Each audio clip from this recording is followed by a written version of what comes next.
일단 자리는 무조건 코너, 각진 자리. 아, 코너 자리. 코너 자리. 코너 노출이 좋으니까. 그쵸. 그때 코너 자리 무조건 달라. 그 다음에 월세가 싸야 돼. 월세. 그리고 권리금이 없어야 돼. 네. 마지막으로 소장님 안녕하세요. 안녕하십니까. 저는 울산 삼산동에서 부동산대학교는 김규문이라고 합니다. 그러면은 도대체 부동산 거래를 얼마나 하신 거예요? 상가 거래를? 지금 올해 이제 11년이 지났습니다. 몇 건 하신 거예요? 그래서 몇 건 정도로 하신 거예요? 지금 세본 지가 좀 오래됐는데 500건이 넘었던 것 같아요. 500건. 예.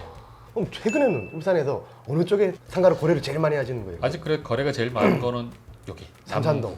예, 네, 삼산하고 달동이 달동. 제일 많습니다. 그러면은 달동, 삼산동이 왜 좋은 거예요? 왜 이렇게 몰리는 거예요? 첫 번째 유동인구죠. 네. 그러면은 왜 유동인구가 많냐라고 그렇죠. 따져보는 거잖아요. 우리 사람들이 집객이 되려면은 돈을 쓰고 네. 먹고 놀고가 잘 돼 있어야 되잖아요. 어디 가야 되겠습니까? 우리 그냥 여기 나와야죠. 당연히 그러면은 이 동네는 권리금의 흐름 자체가 어떻게 돼요? 좀 경기가 그렇게 좋은 건 아니잖아요. 그죠? 그러니까 울산 경기가 공장 경기는 좋은데 네. 특히 제일 창업만이 요식업 쪽이잖아요. 맞아요. 이쪽이 좀 많이 다운됐는데 권리금 형성이 이 코로나 전과 후로 딱 나눠질 것 같아요. 예. 코로나 전 같은 경우는 여기 삼산활동 메인 쪽 같은 경우는 좀 저렴한 곳은 한 1억에서 조금 빠지는 정도. 예. 그리고 거기서 조금 더 많이 오면은 한 3, 4억에서 한 5억 정도. 3, 4억에도 5억. 예. 보통 찾으러 나오시는 분들 보면은 원하는 게 4가지가 딱 정해져 있습니다. 어떻게? 일단 자리는 무조건 코너, 각진 자리. 네. 아, 코너 자리. 각진. 코너 자리. 코너 자리. 노출이 좋으니까. 그쵸. 그때 예. 코너 자리 무조건 맞아요. 달라. 그 다음에 월세가 싸야 됩니다. 벌써. 그리고 권리금이 없어야 됩니다. 예. 마지막으로 건물주가 사람이 정말 좋아야 됩니다. 대표님, 소장님, 제가 장사를 예. 10년 넘게 했죠. 그런 데는 없어요. 100분 중에 한 50분은 그 얘기를 먼저 하세요. 자리부터. 네. 그 50분이 보면은 장사 오래 하신 분들이 아니라 이제 처음 창업하시는 그쵸, 분들 예. 네이버에서도 보고 유튜브도 보고 보면 다들 이렇게 해야 된다. 근데 그런 자리는 귀하거든요. 월세 싸고 좋은 자리는 없고 아, 절대 없어요. 자리가 좋으니까 그만큼 권리금도 월세가 있고. 있을 수밖에 없고 네. 또 그만큼 권리금이 또 형성돼 있을 수밖에 없거든요. 저는 궁금한 게 고깃집이나 뭐 어떤 카페나 잘 되는 매장이 있다. 뭐 어떤 사정에서 매각을 하게 된다. 그럼 권리금이 있을 거 아니에요. 네. 이게 권리금이다 예. 하는 게 있다 그러면은 그러니까 가장 거래 많이 되는 권리금 종류가 바닥 권리금. 받을 권리금. 그냥 자리세입니다. 네, 잘 있어요. 그냥 이 자리 코너 자리 좋은 자리라서 네. 내가 만약 3억 주고 들어갔다. 네. 그러면 3억 주고 나올 때 경기가 좋으면은 4억 받을 수도 있고 네. 5억 받을 수도 있고 네. 경기가 영 아니냐 그러면은 2억 받을 수도 있고 아. 그다음 이제 시설 권리금. 시설 권리금. 에어컨도 돼 있고 네. 주방 설비 돼 있고 식탁 테이블 나머지 인테리어 다 돼 있으니까 여기에 대한 시설 권리금. 마지막으로는 순이익이 한 3천에서 4천 가져간다. 네. 거기에 대한 또 영업 권리금을 영업 받아가는 권리금 거죠. 받아. 그러면 권리금은 예. 그 임대해준 사람은 상관이 없는 거예요? 임차인과 임차인끼리만. 예. 아, 요 근래 사실 그 이슈가 많이 됐잖아요. 상가임대 보호의 법도 개정이 됐고, 예. 뭐 요약하자면 임대인은 이제 임차인끼리 서로 주고받는 거 방해하지 마라. 방해하면 손해배상했다. 이거. 아 이거 법적으로 또 보호를 해주는 그럼요. 거구나. 상가임대 보호 10조에 나왔습니다. 그런데 그게 무조건 다 보호받는 건 아니고 상가 임대차 계약 해제 또는 해지 사유를 가지고 있는 사람들 있잖아요. 제일 심한 게 전전세 준 거, 월세를 3개월 3달치 이상 아. 밀려 있는 사람. 이 사람한테는 보호해줄 의무가 없다. 아. 즉 법을 안 지킨 사람. 한때는 네. 월세를 일부를 미는 경우가 있었거든요. 내가 좀 힘들다는 걸 뉘앙스를 풍기기 위해서 나는 재계약하고 싶은데 좀 더 열심히 하고 싶다. 월세 올리지 말아 달라. 근데 이게 아주 오랫동안 예전부터 쓰던 나름대로의 그쵸. 이게 팁이기도 한데 상가임대 보고에서 보면 우리 계약갱신 청구권이라고 그러잖아요. 아. 지금 우리 법이 2018년에 개정된 게 처음 계약을 하고 나면 10년 동안 줘야 됩니다. 특별한 사유가 없습니다. 네. 근데 그 10년 중에서 월세를 계약 기간 동안에 3회 이상 밀린 적이 있잖아요. 그러면 계약갱신 거절할 수 있습니다. 결국 건물주랑 또 신뢰관계를 형성하라. 그렇죠. 그거 잘 만들어야 됩니다. 예, 신뢰관계를 형성하라. 예, 그런 것 같아요. 소장님, 제가 지금 중국집을 하나 하고 싶어요. 중국집. 예. 그럼 울산에 어디를 들어가야 돼요 지금? 그래 역시나 똑같이 우리 삼산 달동이 먼저. 전산 달동이요. 그럼 왜 하필해서 또 왜 또 삼산 달동이냐 그래? 예. 일단 오피스 상권 대죠. 이 쇼핑이나 이런 때 나온 사람들은 밥은 먹어야 될 거니까 밥은 그죠. 나오죠. 주말 되면 애들이랑 가족들 나와서 역시 놀거리도 여기 제일 많이 몰려 있다고 예. 나와서 또 식사하시면 나와야 되고. 네. 그 다음은 이제 공단 주변 되는 거죠. 공장 주변. 어. 네, 그 중에 하나가 우리 명천 진장. 예. 현대자동차하고 그 관련된 업종들이 많이 몰리죠. 그쵸. 있잖아요. 네. 그 다음 또 상권 중에 하나가 이제 대학교 상권. 울산대학교, 울산대학교 그쵸, 하나. 예. 그 옆에 울산과학대 과학대 하나. 하나. 그리고 동구의 울산과학대, 과학대. 동구 캠퍼스 맞아요, 하나. 맞아요. 그리고 유니스트. 유리스트. 네, 네. 네 개인데 유니스트는 상권이 없습니다. 맞아요. 끝. 좋은 학교는 한데 네. 우리 장사하는 사람한테는 그냥 아니니까. 그 다음 넘어가면 이렇게 북구, 그 신천동하고 매곡. 예. 거기 중산동 쪽에 그 공단들이 엄청 많이 밀집돼 있거든요. 예. 그리고 아파트 밀집력이 울산에서 가장 좋거든요. 그러면은 반대로 여기는 별 추천하지가 않는다. 울산에서 키우고자 하는 상권이 두 군데가 있었습니다. 네. 첫 번째가 우정혁신도시. 공공기관들 많이 맞죠, 들어있습니다. 그렇죠. 예. 우정혁신도 공공기관 많으면은 장사 잘 되는 거 안정적으로 아니에요? 페이지 잘 되는 사람 네. 많이 몰려있지 않는데 왜 안 되냐 그런데 원래 상권이라는 게 모여 있어야 좋은 거잖아요. 직격이 잘 되잖아요. 직격이 잘 돼요. 예. 근데 우정혁신도시가 말 그대로 우정동부터 시작해서 장현도까지 간이 길게 쭉 뻗어 맞아요. 있거든요. 예. 모이는 데가 없습니다. 또 그 안에가 어떻게 도시개발 사업을 하면서 매매가가 엄청 비쌉니다. 여기보다 더 비싸요. 상담보다. 왜 그런지 모르겠는데 네. 더 비쌉니다. 장사하는 사람 입장에서는 비싼 월세를 내고 들어가야 되는데 네. 공공기관 사람들은 딱 점심시간 12시부터 1시 그 앞뒤로 해서 교대 근무 외에는 후딱 나왔다 후딱 들어가야 되거든요. 그렇죠. 근데 거기가 주차 환경이 빵점입니다. 그러면 저녁 때는 아파트가 있으면 괜찮은 거 아니냐. 직장 있는 분들이 집은 거기긴 한데 네. 퇴근하면 또 삼산달동에서 한 잔 먹고 아. 집에는 대리 타고 가고 일명 베드타운. 그다음 두 번째가 또 울산에 살리고 했던 데가 역세권. 역세권. 역세권 두 개 있잖아요. 우리 태화강역, 맞아요. 옛날 울산역. 그다음에 현재 우리 울산 울산 KTX. 예. 키워보자. 네, 그렇죠. 이거는 떴다. 떴다.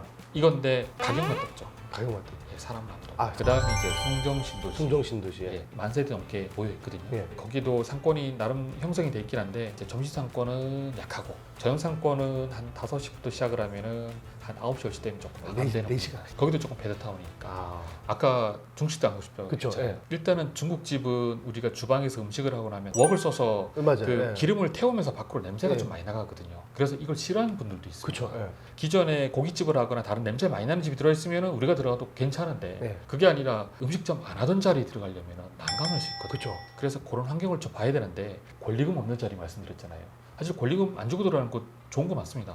근데 권리금이 없는 경우가 두 가지밖에 없습니다. 첫 번째, 원래 장사하던 자리인데 어떤 사정 때문에 급하게 내가 짐 가거나. 털고 나간 자리. 그 건물에 뭔가 하자가 있거나 불편한 게 있으니까 권리금 받기가 꼴 그런 거시기했겠죠. 거죠. 예. 예, 뭔가 거시경이 있었으니까 안 됐겠죠. 두 번째는 신축. 신축 권리가 없으니까 사실 장사하시는 분들이 되게 선호하거든요. 그래서 저희가 보통 진행을 할 때 신축 같은 거 도면 그리면 거의 계약을 먼저 끝내버립니다. 예. 근데 신축이 좀 무서운 게 있습니다. 일단 신축이니까 우리 인테리어 된 게 아무것도 없잖아요. 예. 그럼 덕트 시설, 주방 시설, 주방 바닥, 배관 다 만들어서 넣어야 되고 그다음 고민할 게 도시가스. 도시가스가 안 들어와 있는 경우 있거든요. 건물 주변 도시가스 배관이 안 지나가다 보니까 도로 굴착 공사를 해서 저 반대편 도로에서 끌고 들어와야 되거든요. 예. 요거 심의 받는 게 짧게는 한 2개월 내외, 길게는 한 2개월이요? 6개월 정도 걸리거든요. 그다음 문제가 전기. 시설 부담금 만만치 않거든요. 근데 신축일 맞아요. 때는 5kg 들어와 있습니다. 예를 들어서 써야 되는 게 냉장고도 써야 되고 에어컨 쓰고 후드 덕트가 4층까지 끌어올리니까 환기도 많이 시켜야 되니까 한 달에 전기 30kg 쓴다. 그럼 25kg 승합을 해야 되는 거잖아요. 1kg 하는데 15만 원밖에 안 되는데 돈 얼마 안 돼가 끝나는 게 아니라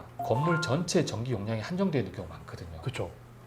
따져봐야 됩니다. 네. 마지막으로 놓치는 게 오폐수 원인자 부담금. 말 그대로 오폐수. 오페소 그러니까 그 우리가 버리는 음식을 하기 위해서 네, 그렇죠. 밥을 하려면 쌀도 있어야 되고 네. 야채도 씻고 물을 많이 쓰니까 그냥 우리 상수대만 내는 게 아니라 배수관 관련 시설들이 많이 놓아두고 정비도 해야 되고 돈이 많이 들어가잖아요. 네. 이제 여기 면적당, 톤당 계산합니다. 업종별로. 일반업종이 제일 높습니다. 작게는 500에서 1000만 원, 많게는 2, 3천이 나올 수가 있거든요. 근데 이게 오페소 원인자 불안금을 계산하는 타이밍이 계약을 할 때 내는 게 아니고요. 영업신고증 내기 위해서 서류 다 갖춰서 구청 구청에 가서 허가를 받을 거 제출하러 가잖아요. 네. 마지막으로 오페소 원인자 부담금 확인하고 오세요라고 하거든요. 네. 여기가 지금 50평이니까 금액 계산하니까 1,200만 원 납부하고 오시면 됩니다라고 하면 1,200만 원. 1,200만 원. 왜 누가 내요 그러면은 명의는 임대인 건물주 명의로 네. 부과가 되거든요. 그래서 협의가 필요한 거죠. 처음 창업하시는 분들이 내가 창업 준비할 것도 너무 많은데 내가 이런 것까지 신경 써야 되나 하는 게 되게 많은데 그러지 마시고 삼산 1번가에 김규문 소장님 찾아오셔가지고 네. 다 맡기시는 게 네. 제가 볼 때는 제일 편안하실 것 같아요. 그냥. 소장님 그러면 아까 여기 상가 찾을 때 정말 조심해야 될 거 줄여서 한 몇 가지만 딱 얘기해 줄 수 있다 그러면 우리 권리금 쪽으로 승계받는 경우 있잖아요. 그쵸, 영업시 승계받는 경우. 네. 여기서 보통 탈나는 경우가 어떻게 맞습니다. 탈이 나는 거예요? 어떤 탈이? 첫 번째가 월세가 어떻게 바뀌는지를 모르고 계약하는 거. 첫 번째. 임대인은 이미 임차인한테 다음 임차인 들어오면 400으로 받을 겁니다라고 얘기를 했는데 300으로 진행하는 경우가 많습니다. 전달 안 하는구나. 새로 알고는 있지만 권리금을 그러면 받기 계약이 위해서. 안 될까봐. 그래서 월세가 어떻게 변동되는지 꼭 확인해야 되고. 예. 네. 두 번째가 권리금 주고 받아놨으면 영업신고증을 받을 거 아닙니까? 네. 행정처분 들어가 있는 경우 있거든요. 그 행정처분이 있는지 없는지는 구청 위생과에 확인하면 되는데 네. 이걸 보통 잘 안 합니다. 첫 번째가 청소년 주류 판매. 요거는 1차 걸리면 60일 영업정지. 60일. 예. 근데 앞자리에 한번 1차 걸렸었습니다. 처분 끝난 날부터 1년 가거든요. 2차 걸리면 90일 영업정지. 3달. 그 다음에 우리 성매매 관련된 거. 그렇죠.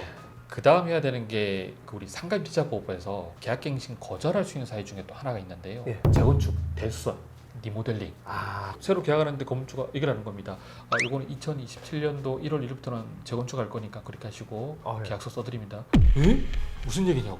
그러면 뭐 그런 경우 어떻게 해야 되는 거예요? 그런 경우는. 그래서 그쵸? 권리금 계약을 할 때 매도인, 매수인 두 사람은 잘못이 없을 때, 네. 즉 과실 없이 과실 없이. 임대차 계약이 성립되지 못했을 때는 무효라고 받은 금액 즉시 반환하는 거.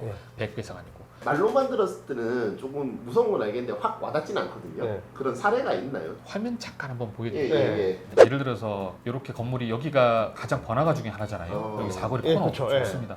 그래서 야, 이 동네가 노래타운이 잘 되는데 예. 야, 내가 여기다 노래타운을 하나 넣으면 기가 막혀. 코너 자리 그렇죠. 기가 막힌다. 네. 그래서 임대차 계약을 했습니다. 건물주는 그냥 노래타운이야 그러세요. 공인중개사도 용도 변경에 건물주는 적극 협조하고 필요한 서류들을 제출하기로 한다. 네. 까지는 잘 됐어. 이제 안에 철거도 다 했습니다. 임차인이 다 하고 그 용도 변경이 시간이 많이 걸 한두 달 걸린다고 하니까 야 그래 인테리어부터 빨리 시작하자. 그러면서 용도 변경 건축사를 이제 막 섭외를 했습니다. 건축사가 여기는 안 되겠다라고 얘기를 합니다. 건물도 멀쩡한데 왜 용도 변경 안 되냐? 불법 건축물이 있으면 안 됩니다. 요즘은 그 조금 강화된 것 중에 하나가 장애인, 노유자, 임산부 편익을 위한 법률이 있는데 네. 이런 것 때문에 곤란한 경우가 많거든요. 이 건물에서는 문제가 되는 게 그거보다 큰 게 여기가 이종 주거 지역입니다. 이종 주거죠. 노래타운은 지자체만 다른데 울산은 상업 지역에서만 가능합니다. 네, 그렇죠. 상업적이죠. 여기는 상업 지역인데 네. 이 건물은 이종 주거 지역이라서 주거죠. 아, 길 하나 차이로 도로 하나 덜 앞이지만은 차이로. 여기는 노래타운이 절대 안 됩니다. 위력 시설이 불가능한 지역입니다. 즉 용도 변경해서 들어가는 경우에 용도 변경 되는지 여부는 미리 확인을 해야 됩니다. 아, 선생님 제일 기억에 남는 창업자가 계약해 주신 분 중에 예. 제일 기억에 남는 창업자 있을까요? 코로나가 막 시작할 때일지도 모를 때 예. 이제 막 창업을 했던 고깃집 사장님 계시거든요. 예. 하루하루가 뉴스가 분위기가 다른 거죠. 그렇죠. 난리가 난 거죠. 예. 영업 제한도 하겠다. 며칠 되니까 나오지 마라. 네. 부터 얘기 나오기 시작하니까 인테리어 지금 90% 됐는데 선생님 이거 오픈해야 됩니까? 아니면 한 달 더 놀고 분위기 봤다 가겠습니까? 한 사람이 있었거든요. 근데 결국에는 어차피 한 거 출발하자 해서 출발했는데 처음에는 프랜차이즈가 아니었는데 지금 프랜차이즈에서 60%까지 아, 나가 있습니다. 정리하면 정말 창업할 때 이 정도는 다 준비해서 들어오셔야 되고 준비해서 들어와서 내가 부동산이나 상가 관련은 모르겠다 그러면은 전문가한테 맡기고. 네. 네. 소장님 예. 마지막으로 그래도 울산 삼산동 달동 이런 게 좋으니까 좋은 브랜드들이 있으면은 저를 찾아오셔가지고 창업하세요 하는 게 있으면 한번 자랑 한번 부탁드릴게요. 그러니까 울산의 뭐 제일 큰 장점 하나는 소비 도시기도 하거든요. 그쵸. 지갑이 두꺼운 동네 아니겠습니까? 그쵸. 인구가 서울보다 많은 건 아니고 부산보다 많은 건 아닌데 적어도 한 사람 한 사람 돈을 쓰는 우리 테이블 객단가가 높습니다. 두 번째는 여기가 상권이 엄청 크진 않습니다. 예. 다른 대도시에 비해서 작다 보니까 그만큼 자리 잡기가 편합니다. 고르기 편하죠. 예. 그다음 또 제일 좋은 것 중에 하나는 객단가, 매출 이런 게 꾸준하다 보니까 하나 가지고도 오래 갈 수 오래 있다. 있다. 그리고 그다음 저는 개인적으로 아쉬운 부분 중에 하나가 브랜드가 다양하지가 못하거든요. 그렇죠. 제가 그러다 느끼는 보니까 뭐가 하나 들어오면 난리 납니다. 그냥. 맞아요. 우리 쫄림 현상이 예, 맞아요. 센 편이거든요. 네, 또 영상 보시는 분들은 좋은 프랜차이즈가 있다면 3산 1번가에 김규문 소장님 찾아오셔가지고 한번 상담하시고 네. 아까 그런 장점들이 있으니까 오픈하는 것도 참 괜찮을 예. 것 같아요. 네, 그럼 좋습니다. 알겠습니다. 그럼 마지막으로 한마디. 창업 준비하실 때서 고민할 게 많거든요. 내가 장사 잘하는 게 중요하고 어떤 무기를 가지고 할지도 중요하긴 한데 상권 찾고 상가 건물 찾고 거기에 대한 리스크 문제가 뭐가 있는지는 사실은 전문가한테 물어보는 게 맞거든요. 그렇죠. 예. 기왕이면 상가를 전문적으로 하시는 분한테 물어보는 게 제일 맞고 네. 약은 약사에게 그쵸. 병원 의사에게 병원에서 전문가한테 가는 게 맞습니다. 네. 그렇게 해야 리스크 줄이고 계약이 애매하게 돼서 나중에 가서 고생하신 분들이 의외로 많이 계시거든요. 그래서 그런 것만 준비해서 차근차근 준비하시면 네. 창업도 아마 잘 되실 거고 그렇게 첫 단추가 좋으면은 그 다음도 시원하게 갈 수 있으니까. 네.